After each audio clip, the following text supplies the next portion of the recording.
You know, the name Saltbox came as I was traveling through Israel. I needed to put my feet and my hands in the same soil that Jesus stood on. And most of you know that Jesus preached the Sermon on the Mount on the northern part of the Sea of Galilee. And in that message, he actually called us as believers to be the salt of the earth, to be the light of the world. And as he sat there that day and he taught the crowds in this big, beautiful natural stone amphitheater with the Sea of Galilee at his back, right over Jesus' right shoulder was this Roman city of Hippos. And as the sun set and people lit their candles or their oil lamps or their campfires, it would be illuminated so that everyone would see this city on a hill. So everyone knew what Jesus was talking about.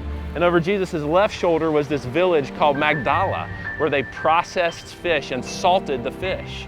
So when Jesus said, "You are the salt of the earth," he was saying, you become a group of people who go out and act as a preservative, because salt was a preservative, right? It preserves food. He was also saying that you go out and be salt, be an antiseptic, be a cleansing agent, which is the other way that people of the day use salt.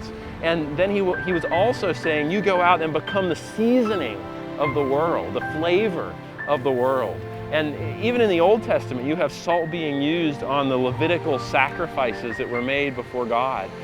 Salt was used as a currency, and salt was, amazingly enough, it was actually the salt roads that the Apostle Paul originally traveled down, distributing the good news of the gospel of Jesus Christ. So why the name Saltbox? Because we are called, just in the way Jesus stood on the mountain and became the salt of the earth, we are called as people to go out and preserve, to go out and cleanse, to be the antiseptic, to go out and season, and to become the salt in the city, the salt of the earth. The Saltbox is a group of people who have come together to become salt in the city, to become the salt of the earth.